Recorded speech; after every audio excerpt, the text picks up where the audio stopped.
할렐루야. 우리 주 예수 그리스도의 은혜와 평화가 예배의 자리에 함께하는 여러분들의 삶 가운데 가득하게 되시기를 주의 이름으로 간절히 기원드립니다. 경영 전문가 켄 블랭차드의 책에 보면 아주 흥미로운 이야기가 나옵니다. 예수님께서 제자들을 뽑으실 때 만약에 오늘날 현대의 유능한 경영 컨설팅 회사에 그 12명의 이력서를 보내서 평가해달라고 한다면 어떤 일이 벌어질까? 라는 내용의 이야기가 나옵니다. 12명의 제자들, 예수님이 성경을 복음서를 보면 택하여 부르시는데 만약 그 12명의 제자들의 모습을 오늘날 현대 컨설팅 회사에 보내서 이 이력서를 검증해 달라고 하면 어떤 일이 벌어지느냐? 책에서는 아마 이런 보고서가 올라왔을 거라고 이야기합니다. 예수님, 의뢰하신 후보들을 정밀 분석한 결과 이 사람들로는 예수님이 꿈꾸시는 하나님 나라, 그 하나님 나라 사업을 감당하기 어렵습니다. 전부 부적격입니다. 그리고 불합격 사유는 이렇습니다. 첫째, 시몬 베드로. 이 사람은 성격이 너무 급하고 다혈질입니다. 말보다 주먹이 앞서고 감정 기복이 심해서 리더로서 안정감이 전혀 없기에 불합격입니다. 둘째, 야고보와 요한입니다. 이 형제들은 개인적인 야망이 너무 큽니다. 틈만 나면 한 자리 차지하려고 자리 싸움을 할 것이기 때문에 조직 내에 위화감을 조성하고 파벌을 형성할 위험이 있습니다. 그래서 불합격입니다. 셋째, 도마입니다. 매사에 의심이 많고 부정적이라서 예수님이 말씀하시는 그 하나님 나라의 비전을 공유하기가 어렵습니다. 그래서 불합격입니다. 그러면서 12제자의 그 불합격 사유에 대해서 하나하나 이렇게 적혀 있을 것이고 마지막에 이런 말이 적혀 있을 거라고 이야기합니다. 다만 유일하게 예수님 꿈꾸시는 그 하나님 나라 그 사업에 같이 할 리더로서 자질을 갖춘 사람이 하나 있습니다. 바로 가룟 유다입니다. 그는 학식도 있고 사교적이고 계산도 빨라서 재정 담당 임원으로 세우시면 예수님이 꿈꾸시는 하나님 나라 그 사업에 아주 큰 도움이 될 겁니다. 라고 보고서에 올라올 것이라고 그렇게 얘기합니다. 여러분 어떻습니까? 이 내용을 들으면서 공감이 되십니까? 이 책에서 무엇을 얘기하고 있습니까? 세상의 기준으로는 예수님이 택하여 부르신 12명의 제자들 하나같이 그 자격이 없는 사람들이라는 겁니다. 세상의 기준으로 보면 베드로는요 다혈질에 감정이 앞서는 사고뭉치고 쓰면 안 되는 사람입니다. 반면에 마지막에 예수님을 배신했던 그래서 팔아넘겼던 가룟 유다는요 세상의 기준으로는 리더로서 예수님이 꿈꾸신 하나님 나라 사업에 가장 적합한 사람으로 그렇게 평가된다는 겁니다. 여러분 예수님의 선택은요 세상의 기준과 다르다는 겁니다. 예수님은 완벽한 유다를 통하여서가 아니라 때로는 다혈질이어서 감정적이고 말보다 주먹이 먼저 나가는 베드로지만 그런 흠 많은 베드로를 택하셔서 사도로 세워 나가신다는 겁니다. 예수님의 제자들이 예수님의 하나님 나라를 꿈꿀 수 있는 그런 제자로서 부름받는 것, 그들의 능력이 좋아서가 아니라 예수님이 택하셨기 때문에 그들을 부르셨고 또 불완전한 그들을 하나님의 은혜로 다듬으셔서 초대교회의 위대한 사도로 세워나가셨다는 겁니다. 특별히 오늘 임원 임명 예배를 드립니다. 여러분 하나님께서 우리를 부르셨습니다. 그런데요 이 하나님을 부르시면은 우리의 자격이 있어서가 아닙니다. 우리의 그럴 만한 능력이 있어서가 아니라는 사실을 우리는 잊지 말아야 됩니다. 바라기는 오늘 말씀을 통하여서 하나님 우리를 택하여 부르셨는데 우리가 부름받을 만한 자격이 있거나 능력이 있어서가 아니라 하나님의 큰 은혜 가운데 우리를 택하셨고 우리를 부르셨고 또한 우리를 통하여서 하나님 나라의 위대한 그 일들을 이루어가기를 원하신다는 사실을 믿음의 눈으로 바라보고 고백할 수 있는 시간이 되시기 바랍니다. 먼저 1절을 보면요 우리는 자격 없는 자를 부르신 은혜를 기억할 수 있어야 됩니다. 1절에 바울은요 뭐라고 얘기하느냐 자신과 동역자들을 가리켜서 그리스도의 일꾼이라고 소개합니다. 여러분 고린도전서 바울이 고린도 교회에 보낸 편지입니다. 그런데 고린도전서를 쓰고 있는 바울이 과거에 어떤 사람입니까? 여러분 바울은요 예수 믿는 사람들을 잡아다가 죽이는 일에 앞장섰던 사람입니다. 누구보다도 열심을 가지고 예수 믿는 사람들을 잡아다가 죽이는 일에 앞장섰던 사람이 바울입니다. 그래서 스데반 집사님이 최초의 순교자로 돌에 맞아 죽으실 때 바울은 그 자리에 있었습니다. 여러분, 그리고 그 이후에도 바울은요, 예수 믿는 사람들이 있다는 얘기를 들으면 그를 잡기 위해서 저 멀리 떨어진 다메섹까지 한 걸음에 달아갈 정도로 예수 믿는 사람들을 잡아다가 죽일 일에 정말로 열심히 했던 사람, 그 사람이 바울입니다. 여러분, 그래서 바울은요, 사실은 그리스도 일꾼이라기보다는 그리스도의 원수에 가까웠던 그런 일을 했던 사람입니다. 그런데 하나님이 이 바울을 택하여 부르셨다는 겁니다. 그리스도의 원수로 살아가던 그 바울을 하나님이 택하셔서 그리스도의 일꾼으로 삼으셨다는 겁니다. 여러분, 이처럼 하나님은요, 세상의 기준과 다릅니다. 세상은요, 사람을 뽑을 때 어떻게 합니까? 기업에서 사람을 뽑을 때 이 사람이 어떤 능력을 가지고 있는지, 어떤 경력이 있는지 그걸 봅니다. 이 사람을 통해서 우리 기업에 어떤 이익이 될 것인지 그것을 봅니다. 그런데요, 하나님은 그렇지 않다는 겁니다. 자격 있는, 능력 있는, 실적 있는 사람 뽑는 것이 아니라 하나님의 기준은요, 자격 없는 자를 택하여 부르셔서 하나님의 위대한 일들을 이루어 가신다는 겁니다. 여러분, 이스라엘 위대한 지도자 모세를 한번 떠올려 보십시오. 모세가 출애굽의 위대한 지도자로서, 이스라엘 위대한 지도자로서 하나님 앞에 나아가게 되는데, 여러분, 모세가 자격이 있어서 이스라엘 위대한 지도자가 되었습니까? 아닙니다. 모세가 애굽의 왕궁에서 왕자로 자랄 때 엘리트 교육을 받았을 겁니다. 그런데 그때 여러분, 세상에서 엘리트 교육을 받았을지 모르지만 하나님의 부르심에 합당한 사람이 아니었습니다. 모세가 언제 하나님의 부르심을 받습니까? 여러분, 미디안 광야로 사람을 죽이고 도망쳐서 나이 80이 되어서 미디안 광야에서 양떼를 치는 바로 그 일을 할 때, 이제 나이가 들어서 더 이상 아무것도 할 수 없다고 생각될 때 하나님은 모세를 택하여 부르셨습니다.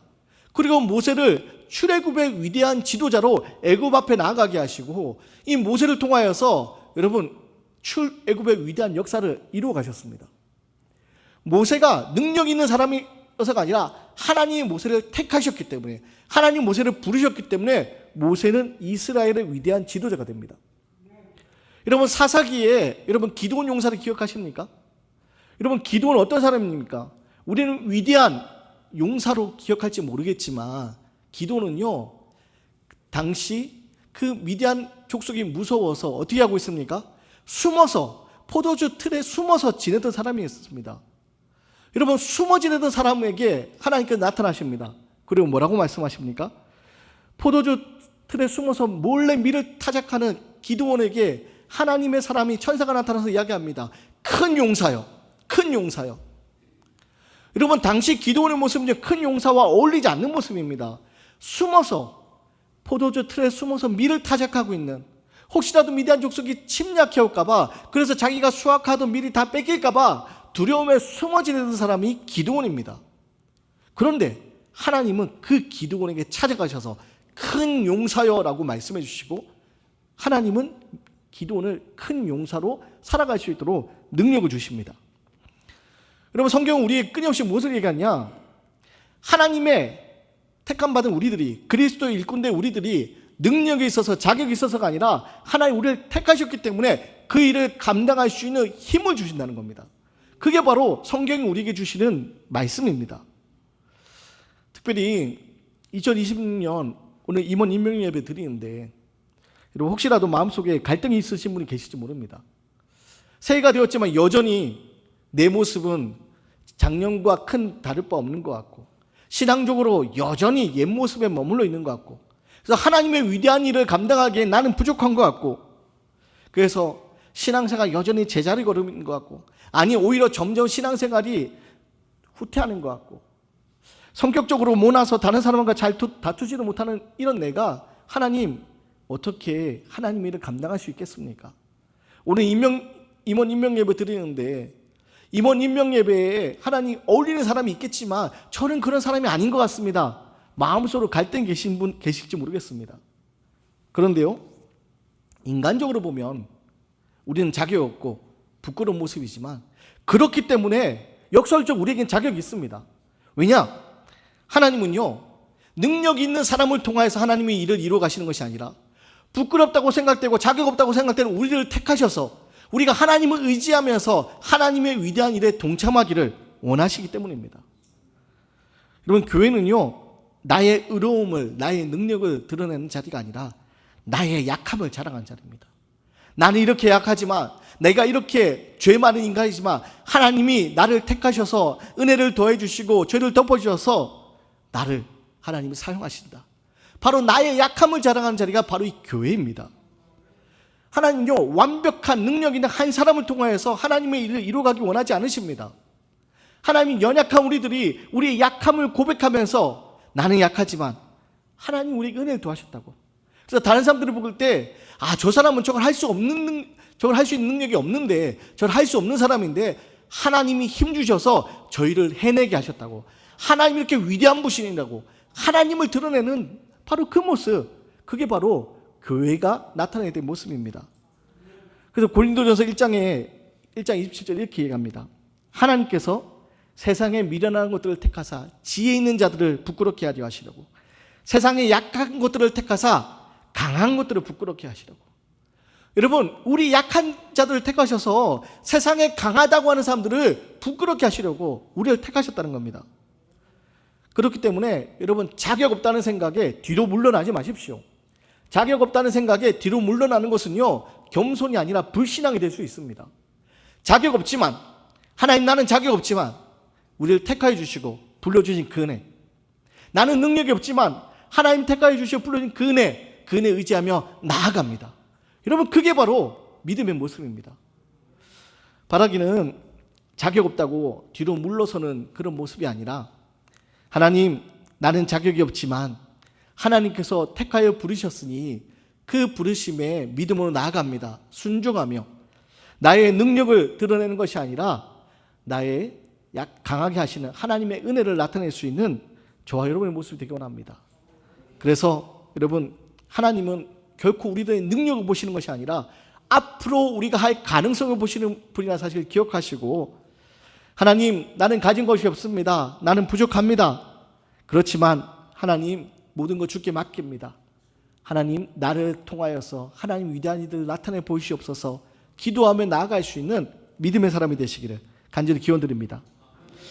그 다음에 하나님께서 우리를, 약한 우리들을 택하셔서 우리에게 무엇을 하기 원하시느냐.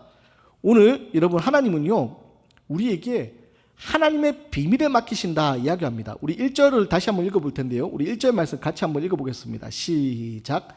사람이 마땅히 우리를 그리스도의 일꾼이요 하나님의 비밀을 맡은 자로 여길지어다. 여러분, 하나님의 비밀을 맡은 자로 여길지어다. 여기서 맡은 자라는 말이요, 헬라로 오이코노모스입니다. 이게 어떤 말이냐면, 오이코라는 집이라는 단어와 관리하다 노모스라는 단어가 합쳐진 단어입니다. 그래서 이 말은 뭐냐면 주인의 집을 관리하는 일꾼을 이야기합니다. 흔히 말하는 청지기를 이야기합니다. 여러분, 청지기는요 주인이 아닙니다. 청지기에게는요 내 것이 없습니다. 다 주인의 것입니다. 그런데 주인은요 청지기를 신뢰하기 때문에 자기의 모든 것을 내어 맡깁니다. 집안의 모든 열쇠를 청지기에게 맡깁니다. 재정적인 것, 또 식량, 또는 사람들을 다스리는 권한까지 주인은요 청지기에게 맡깁니다. 위임합니다. 그리고 하나님이 우리에게 그렇게 위임하신다는 겁니다. 주인이 청지기에게 열쇠를 맡기듯이 하나님 우리에게 열쇠를 맡기셨습니다. 그 열쇠가 뭐냐? 하나님의 비밀이라고 합니다. 그럼 이 하나님의 비밀이 뭐냐? 골로새서 1장 27절에 뭐라고 얘기하냐면, 이 비밀은 너희 안에 계신 그리스도니. 즉 하나님 우리에게 맡기신 게 뭐냐? 바로 그리스도라는 겁니다. 그럼 우리에게 하나님 우리에게 맡겨주신 이 직분은요 단순히 교회의 어떤 행정적인 일을 하거나 교회의 어떤 일을 하기 위해서 우리에게 맡겨주신 것이 아닙니다. 우리는요 예수 그리스도를 나타내기 위한 사람들입니다. 그게 하나님 우리에게 맡겨주신 비밀입니다. 여러분, 교회 청소를 하고 또 교회를 안내하시는 분, 단순히 청소하고 안내하는 게 아닙니다. 뭘 합니까? 교회에 처음 발을 내딛는 사람들을 주의 이름으로 환대하는 겁니다. 그래서 교회에 처음 발을 디디는 사람들을 환대하면서 하나님의 사랑을 경험하게 하는 하나님의 비밀을 맡은 자들이라는 겁니다. 주방에서 식사 준비하시는 분, 단순히 따뜻한 밥 한 끼를 준비하는 것이 아니라 여러분 그 따뜻한 밥 한 끼를 통하여서 성도의 교제가 일어나고 그래야 해서 상처받은 마음이 녹아지는 하나님의 비밀을 나타내는 자들이라는 겁니다. 찬양으로 섬기는 우리 찬양들을 포함해서 이 자리에 찬양하는 우리 모든 분들, 단순히 우리가 노래하는 것이 아니라요, 찬양의 고백을 통하여서 그 영혼이 소생케 하는 하나님의 비밀을 나타내는 자들이라는 겁니다. 여러분 그렇기 때문에 우리 각 사람에게 맡겨진 그 자리는요, 하나님이 우리에게 하나님의 비밀을 맡긴 특별한 자리를 우리는 기억할 수 있어야 됩니다. 내가 하는 일이 여러분 하찮게 보여지고 내가 하는 일이 별거 아닌 것처럼 보여진다고 사단은 우리에게 그렇게 유혹하지만, 우리는 미혹하지만, 여러분 하나님은 우리에게 예수 그리스도를 나타내는 비밀을 맡겨주셨습니다. 그렇기 때문에 내가 여러분 무엇을 하든지 주의 이름을 나타낼 수 있는, 하나님의 영광을 나타낼 수 있는 그 일을 하는 사람들, 그게 바로 부름받은 우리들이라는 사실을 여러분 기억하셔야 됩니다. 그래서 우리는요, 볼품없는 깨진 그릇이다 할지라도, 금이 가 있는 그릇이다 할지라도 그 안에 예수 그리스도를 담고 있기 때문에 우리는 존귀한 질그릇이 될 수 있는 겁니다. 1962년 미국의 케네디 대통령이 나사 미 우주항공국을 방문했을 때 유명한 일화가 있습니다. 대통령이 복도를 지나가다가 걸레를 가지고 복도를 청소하는 사람을 봅니다. 근데 그 사람이요, 너무 행복하게 막 콧노래를 부르면서 청소를 하고 있는 거예요. 순간 이 케네디 대통령이 갑자기 궁금해져서 그 가서 인사를 합니다. 청소하는 사람들이 대통령이 와서 인사하니까 깜짝 놀랐겠죠. 근데 케네디 대통령이 무엇을 물어보냐, 이렇게 묻습니다. 청소하는 일이 즐거우십니까? 그랬더니요, 그 청소부가 뭐라고 대답하면 아주 유명한 말을 합니다. 대통령님, 저는 단순히 걸레를 가지고 바닥을 닦는 청소하는 일을 하는 게 아닙니다. 저는 인류를 달에 보내는 그 위대한 프로젝트에 함께하고 있는 사람입니다. 여러분, 청소부로서 바닥을 청소하는 그 일을 하는데 이 사람의 머릿속에 뭐가 있습니까? 나사 미 우주항공국에 근무하면서 달에 우주선을 보내는 그 위대한 일에 자기가 한 축을 담당하고 있다고 고백하는 겁니다. 남들이 볼 때는 그냥 단순히 청소하는 것처럼 보이지만 자기는요, 지금 우주에 달 탐사선을 보내는 그 위대한 프로젝트에 함께하는 일원이기 때문에 이 청소하는 일이 자기는 자부심이 있는 겁니다. 그럼 마찬가지입니다. 교회에서 안내를 하고 식당에서 음식을 준비하고 설거지를 하고 청소를 하고 또 여러 가지 헌신의 자리에서 하는 모든 일들, 여러분 우리는요, 한 영혼을 하나님께로 보내는, 한 영혼을 천국으로 인도하는 그 위대한 일을 감당하는 사람들이라는 겁니다. 여러분 이 자부심을 가지고 우리는 주의 몸된 교회를 섬길 수 있는 사람이 되어야 됩니다. 바라기는 이 거룩한 비밀을 맡은 자로서 우리를 통해서 예수 그리스도가 나타난다는 사실을 기억하시고 여러분 기쁨으로 자부심을 가지고 이 일을 감당할 수 있는 저와 여러분의 모습이 되기 원합니다. 그리고 끝으로요, 우리는 이 일을 어떻게 감당했느냐? 충성으로 감당해야 됩니다. 우리 2절 말씀 같이 한번 읽어보겠습니다. 2절 말씀 같이 읽습니다. 시작. 여러분 오늘 고린도전서 이야기합니다. 그리고 맡은 자들에게 구할 것은 충성이다. 여러분 충성이라는 말에 대해서 우리가 살펴보면서 우리 1절에 나오는 일꾼이라는 말을 다시 한번 좀 생각해 봐야 되는데요. 이 여기서 말하는 일꾼이라는 말이 헬라어로 휴페레테스라는 단어를 사용하는데 어떤 사람들을 지칭하느냐? 그럼 고대 당시 옛날에 배가 동력으로 움직이지 않습니다. 어떻게 합니까? 사람의 힘으로 움직입니다. 그래서 큰 군함 같은 경우 밑에 노예들이요, 노를 저으면서 그 배를 움직입니다. 근데 여러분 그 밑에서, 배 밑창에서 노를 젓는 노예들, 그 사람들 일꾼, 바로 그것을 지칭한 단어입니다. 그런데 이들의 모습 통해서 우리가 충성에 대해 생각해 볼 수 있는데요, 여러분 충성은요 뭡니까? 내 생각이 아니라 주인의 명령을 따르는 겁니다. 그럼 배 밑에서 노를 젓는 그 노예들이요, 일꾼들이요, 노를 저으면서 내가 이번에는 동쪽으로 가야지, 내가 이번 서쪽으로 가야지 생각하지 않습니다. 어떻게 합니까? 그 배가 어느 쪽으로 나아갈지를 생각하는 사람은요, 선장입니다. 선장이 어느 쪽 가라 명령하면요, 밑에서 일꾼들은요 그 북소리에 맞춰서 그냥 노를 젓는 겁니다. 빨리 저으라면 빨리 젓고 느리게 저으라면 느리게 젓고, 여러분 내 생각대로 하는 게 아니라 주인의 말에 순종하는 것, 그게 바로 충성입니다. 또 이 충성은요 보조를 맞춰야 됩니다. 여러분 그 노를 저으면서 한 사람이 난 열심히 저어야지, 혼자만 열심히 저으면 어떤 일이 벌어집니까? 한쪽에서만 열심히 졌고 다른 쪽에서 보조를 맞지 못하면요, 배는 앞으로 나가지 못합니다. 제자리에서 돌기 마련입니다. 이런 교회에 충성된 모습을, 교회에서 일하는 충성된 모습은 뭐냐? 내가 능력이 있으니까 나 혼자 해야지. 아닙니다. 교회는요, 능력 있는 한 사람을 통해서가 아니라 함께 발맞추어서 하나님의 일을 해나가는 겁니다. 그래서 더디 가는 것처럼 보이고 느리게 가는 것처럼 보이지만 함께 할 때 하나님의 위대한 일들이 우리 가운데 나타나는 겁니다. 또 충성은요, 끝까지 보이지 않는 곳에서 끝까지 져가는 겁니다. 배 밑창에서 노를 젓는 사람들은요, 눈에 보이지 않습니다. 배는 선장이 말하는 대로, 선장이 신호한 대로, 북을 치는 대로 앞으로 나가고 또는 왼쪽으로 오른쪽으로 나가겠지만 밑에서 노를 젓는 사람들은 보이지 않습니다. 그런데요, 보이지 않는 그 자리에 열심히 노를 젓는 사람이 있기 때문에 배가 나아가는 겁니다. 그리고 주님의 몸된 교회에서 우리가 충성된 모습, 이처럼 보이지 않는 곳에서 묵묵히 그 일을 감당하는 사람들, 그게 바로 충성된 모습입니다. 우리는 때때로 사람들에게 인정받고 싶어 합니다. 칭찬받고 싶어 합니다. 내가 이렇게 열심히 애를 쓰는데 왜 사람들이 나한테 인정해 주지 않지? 왜 칭찬해 주지 않지? 여러분, 칭찬에 목말라 하는 게 우리 약한 본성입니다. 그런데요, 여러분, 노예가 칭찬받고 싶다고 노를 젓지 않고 배 갑판 위로 올라오면 어떻게 됩니까? 배는 못 갑니다. 묵묵히 그 밑에서 일을 하는 사람이 있기 때문에 배가 나아가는 겁니다. 마찬가지입니다. 여러분, 하나님은요, 우리를 택하여 부르셨습니다. 우리가 해야 될 것은요, 주님의 말씀에 묵묵히 충성하는 겁니다. 함께 마음을 모아 그 일을 감당할 때 하나님이 기뻐하시는 교회가 세워질 수 있는 겁니다. 세상은 우리에게 자꾸만 성과를 요구합니다. 그래서 자꾸 숫자로 우리를 판단을 합니다. 올해 전도 몇 명 했어? 올해 성경 얼마나 읽었어?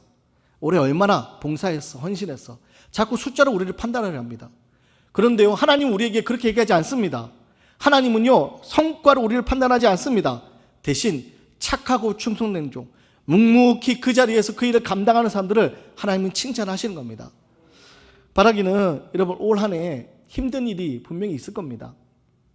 주님의 일을 기쁨으로 감당하려 하지만 감당하기 어려운 그런 상황들이 펼쳐질 수도 있습니다. 그런데요, 여러분, 오늘 말씀을 기억하고 묵묵히 주의 일을 감당하며 나아갈 때, 내 능력이 아니라 하나님의 능력에 힘입어서 그 일을 감당할 때, 여러분, 우리 임원의 자리가, 사명의 자리가 때때로 부담스럽지만 그것은 거룩한 부담감이 될 겁니다. 목사인 저에게도 마찬가지입니다. 말씀을 전하는 이 자리가요, 저에게 기쁨의 자리고 저에게 참 감사한 자리입니다. 그래서 이 말씀의 자리에 설 때마다 저는 하나님의 은혜를 경험합니다. 그런데 올라오기 전까지는 언제나 저에게 부담감이 있습니다. 그래서 밤에도 꿈을 꿉니다. 밤에도 꿈을 꾸면서 여러 가지 어려움, 스트레스를 받기도 합니다. 그런데요, 저는 이 자리가 기쁨의 자리가 됩니다. 부담감이 있지만 이 자리는요, 저에게 힘이 되는 자리이기도 합니다. 바라기는 저뿐만 아니라 이 자리에 있는 여러분 모두가 하나님이 우리에게 각자에게 맡겨주신 사명의 자리가 있는데, 그 자리가 때로는 부담감이 느껴질 수 있지만 그게 거룩한 부담감이 되어서, 하나님, 나는 할 수 없지만 하나님이 이 자리에 세우셨으니 하나님 책임져 주십시오. 모든 하나님께 내어 맡기고 하나님이 도우신 능력으로, 하나님, 역시 나는 이렇게 약하지만 하나님의 은혜로 일을 감당해냈습니다, 자랑할 수 있는, 그 예수 그리스도를 나타낼 수 있는 믿음의 사람이 되시기를 주의 이름으로 간절히 기원 드리겠습니다.